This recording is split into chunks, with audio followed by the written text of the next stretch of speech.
పోతే 11 మంది వైసీపీ ఎమ్మెల్యేల సభ్యత్వం రద్దవుతుందా? ఇప్పుడు 2 తెలుగు రాష్ట్రాల్లో జరుగుతున్నటువంటి చర్చ. ఎందుకంటే ఆంధ్రప్రదేశ్ అసెంబ్లీలో వైఎస్ఆర్ కాంగ్రెస్ పార్టీ నుంచి 11 మంది సభ్యులు ఉన్నారు.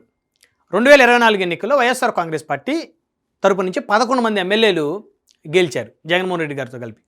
అయితే కూటమి 164 స్థానాలతోటి ప్రభుత్వాన్ని ఏర్పాటు చేసింది. ఇకపోతే వైఎస్ఆర్ కాంగ్రెస్ పార్టీకి ప్రతిపక్ష హోదా లేదు.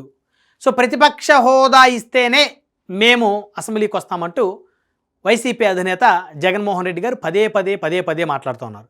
కానీ కూటమి నేతలు కానీ ముఖ్యమంత్రి ఉప ముఖ్యమంత్రులు మాత్రం ప్రతిపక్ష హోదా ఇచ్చేది మేం కాదు, ప్రజలే వాళ్ళ ప్రతిపక్ష హోదా, ప్రజలు మీరు ప్రతిపక్షానికి కూడా పనికిరారు అని చెప్పేసి మీకు 11 స్థానాలకి పరిమితం చేశారు. సో కాబట్టి ఎలా మీరు ప్రతిపక్ష హోదా అడుగుతారని చెప్పేసి ముఖ్యమంత్రి ఉప ముఖ్యమంత్రి మాట్లాడుతున్నారు. ఇకపోతే అసెంబ్లీకి రామని వాళ్ళు, రమ్మని వీళ్ళు, దమ్ముంటే ప్రతిపక్ష హోదా ఇవ్వమని వైసీపీ, దమ్ముంటే మీరు అసెంబ్లీకి రండి అని చెప్పేసి కూటమి. సో ఎట్టకేలకు ఈరోజు జరిగినటువంటి అసెంబ్లీ సమావేశాలకి వైసీపీ ఎమ్మెల్యేలు డుమ్మా కొట్టారు. మళ్ళీ యథావిధిగానే గైర్హాజరయ్యారు. సో అయితే వరుసగా అసెంబ్లీకి సంబంధించి 60 పని దినాలు ఒక సభ్యుడు, శాసనసభ్యుడు హాజరవ్వకపోతే ఆ సభ్యుడి మీద అనర్హత వేటు వేసేటువంటి అధికారం స్పీకర్ గారికి ఉంది అనేటువంటి చర్చ గత నెల రోజుల నుంచి బలంగా జరుగుతోంది. అయితే మరే ఆ హక్కు కానీ శాసన సభ్యులకి వారి సభ్యత్వాన్ని రద్దు చేసేటువంటి పరిస్థితి స్పీకర్ గారికి ఏ మేరకు ఉందనే దాని మీద కూడా ఫ్యాక్ట్ చెక్ చేసుకోవాల్సినటువంటి అవసరం కూడా కూటమి నేతలకి ఉంది. ఎందుకంటే ఇప్పటి వరకు భారతదేశంలో ఏ రాజకీయ పార్టీ కూడా, అంటే కొన్ని రాజకీయ పార్టీలు కొన్ని సంవత్సరాల పాటు అసెంబ్లీని బహిష్కరించిన అధికార పార్టీ మీద కోపంతో సభ్యుల మీద ఏకంగా అందరి మీద అనర్హత వేటు వేసినటువంటి పరిస్థితి భారతదేశంలో ఇప్పటివరకు లేదు. కానీ ఇప్పుడు ఆంధ్రప్రదేశ్లో జరగబోతుందా? ఎందుకంటే రాజకీయాల్లో ఉన్న ప్రతి ఒక్కరికి కూడా అధ్యక్ష అని అసెంబ్లీలో పలకాలని ఉంటుంది. ఒక్కసారైనా ఎమ్మెల్యేగా అసెంబ్లీలో అడుగుపెట్టి మరి అధ్యక్ష అని చెప్పేసి పలకాలి, నియోజకవర్గ సమస్యలు ప్రస్తావించాలి, రాష్ట్ర ప్రజలు పడుతున్నటువంటి సమస్యలను ప్రస్తావించాలి, మరి ప్రతిపక్ష ఎమ్మెల్యే అయితే ప్రభుత్వాన్ని నిలదీయాలి, నిగ్గదీయాలని చాలా కోరికలు ఉంటాయి. ఓ రకంగా చెప్పాలంటే అధికార పార్టీ ఎమ్మెల్యే కన్నా ప్రతిపక్ష పార్టీ ఎమ్మెల్యేలకే ఎక్కువ ఫోకస్ ఉంటుంది ప్రజల్లో. ఒక 30 సంవత్సరాలు కనుక మనం వెనక్కి వెళ్తే అప్పట్లో 1985 ఎన్నికల్లో విజయవాడ తూర్పు నుంచి కాంగ్రెస్ పార్టీ తరఫున వంగవీటి మోహన్ రంగారావు గారు ఎమ్మెల్యేగా గెలిచారు. మరి ఆనాడు ఆయన ముఖ్యమంత్రిగా ఉన్నటువంటి ఎన్టీ రామారావు గారిని, అప్పుడు ఎన్టీ రామారావు గారు అప్పుడు ముఖ్యమంత్రి, ఆయన వేవుని ఎదుర్కొని జరిగిన మధ్యంతర ఎన్నికలు ఆయన ఎమ్మెల్యే అయ్యారు. అసెంబ్లీలో అధికార పార్టీని నిద్రపోనీయకుండా చేశారు. వంగవీటి మోహన్ రంగా అనే పేరు రాష్ట్ర వ్యాప్తంగా మారు మోగిపోయింది. 85లో ఎమ్మెల్యే అయ్యారు. 85 డిసెంబర్ 26న ఆయన హత్య జరిగింది. 3 ఏళ్ళే, పట్టుమని 3 సంవత్సరాలే ఆయన ఎమ్మెల్యేగా ఉన్నారు. 3 సంవత్సరాల కాలంలో ఒక నాయకుడు రాష్ట్ర స్థాయి నేతగా గుర్తింపు తెచ్చుకొని అధికార పీఠాలను గడగడలాడించేలా చేసినటువంటి చరిత్ర ఆయనకు సొంతం. అంటే అది ఆయన ధైర్యం, సాహసం, పోరాట పటిమ, ఆయనకు వచ్చినటువంటి అవకాశాలు, ప్రతిపక్ష ఎమ్మెల్యేగా ఉండి. తర్వాత పి జనార్దన్ రెడ్డి గారు, ఆయన ప్రతిపక్ష నేతగా అద్భుతమైనటువంటి ప్రతిభను కనబరిచారు. రాజశేఖర రెడ్డి గారు ప్రతిపక్ష నేతగా అధికార పార్టీల్ని చుక్కలు చూపించారు. మరి అలాంటి నాయకులు నడియాడినటువంటి ఆంధ్రప్రదేశ్ గడ్డ మీద ఈరోజు 11 స్థానాలే మాకున్నాయి, మాకు మాట్లాడే అవకాశం ప్రభుత్వం ఇవ్వదు, స్పీకర్ గారు ఇవ్వరు, సో కాబట్టి మేము రాము అసెంబ్లీకి, మాకు ప్రతిపక్ష హోదా ఇస్తేనే, మాకు ఎక్కువ టైం ఇస్తేనే మేము అసెంబ్లీకి వస్తామని చెప్పేసి ఎమ్మెల్యేలు మాట్లాడటం నిజంగా హాస్యాస్పదం. 5 నిమిషాలు ఇస్తారు ఒక ఎమ్మెల్యేకి, లేదా 10 నిమిషాలు ఇస్తారనుకోండి.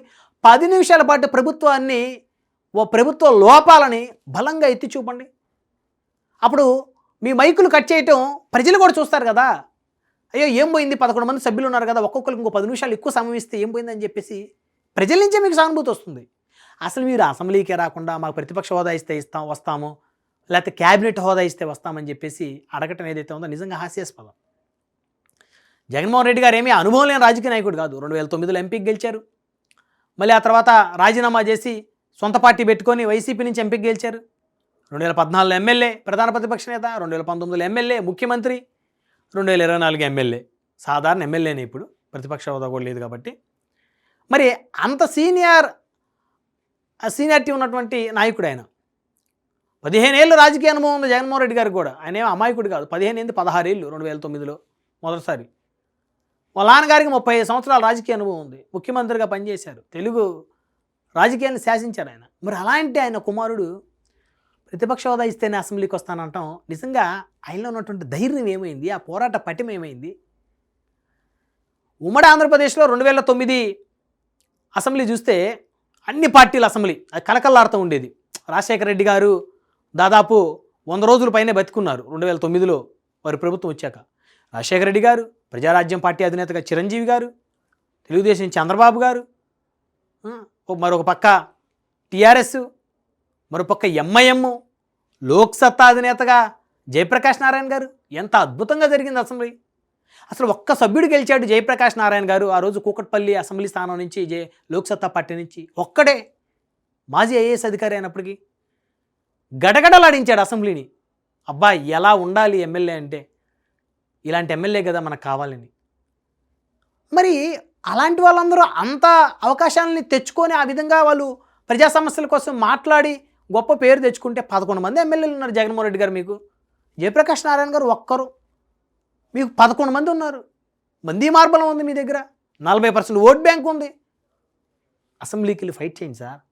అసెంబ్లీకి వెళ్ళండి, గొంతెత్తండి, ప్రభుత్వ లోపాలను ప్రశ్నించండి, గడగడలాడిండి. పులివెందుల ఎమ్మెల్యే అంటే అసెంబ్లీలో ఒక్కొక్కరి చెమటలు పట్టేలా పని చేయండి సార్. మాట్లాడండి, గొంతెత్తండి. నా గంట టైం ఇస్తేనే వస్తా అంటే ఏం మాట్లాడతారు మీరు గంట? అసెంబ్లీలో ఎప్పుడైనా మీరు గంట సేపు సుదీర్ఘంగా చర్చించినటువంటి ఒక సంభాషణ చెప్పండి. ఇదిగోండి ఒక అంశం మీద నేను పేపర్ చూడకుండా గంట సేపు అసెంబ్లీలో సుదీర్ఘంగా చర్చించాను అని మీరు చెప్పండి అని చెప్పేసి తెలుగుదేశం జనసేన వాళ్ళు అడుగుతున్నారు మిమ్మల్ని. సో కాబట్టి నిజంగా దురదృష్టకరం. ప్రజలు మాత్రం ఈ 11 మంది ఎమ్మెల్యేలని అసెంబ్లీకి వెళ్ళాలని, మాట్లాడాలని కోరుకుంటున్నారు. అందులో పాపం కొత్తగా ఎన్నికైన ఎమ్మెల్యేలు కూడా ఉన్నారు.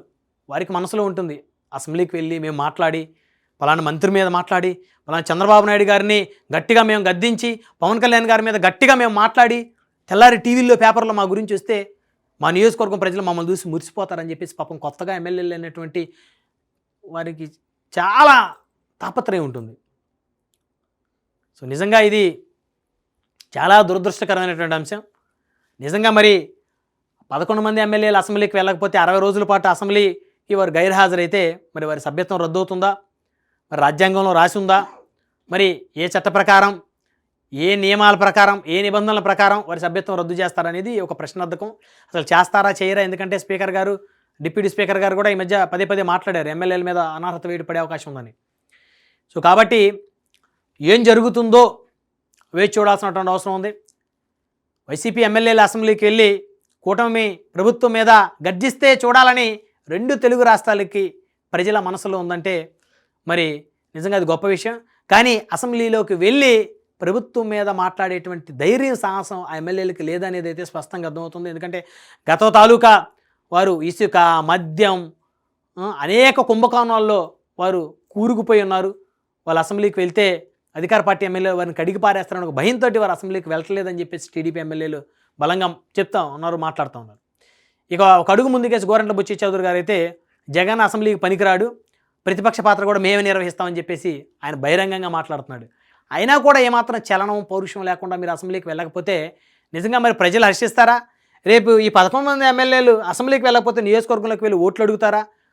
మీకు ఎందుకు ఓట్లు వేసాం మేము, మీరు ఎమ్మెల్యేలు అయ్యారు, మీకు గన్మెన్లు 1+1 గన్మెన్లు జీతము నెలకి, మీకు కారుకి, డీజిల్కి, పెట్రోల్కి డబ్బులు, ఎలవెన్సీలు, ఇవన్నీ దేనికి? మీకు రాజీనామా చేసి ఆ ఎమ్మెల్యేగా అవకాశం ఇంకొకరికి ఇస్తే వాళ్ళు వెళ్ళి మా నియోజకవర్గ సమస్యల మీద మాట్లాడతారు కదా అని చెప్పేసి ఆ ఎమ్మెల్యేల మీద ఆ నియోజకవర్గాల ప్రజలకు కూడా అభిప్రాయం కలిగిందంటే పరిస్థితి చాలా దూరం అయితే వెళ్ళిపోయిందనేది స్పష్టంగా అర్థమవుతుంది.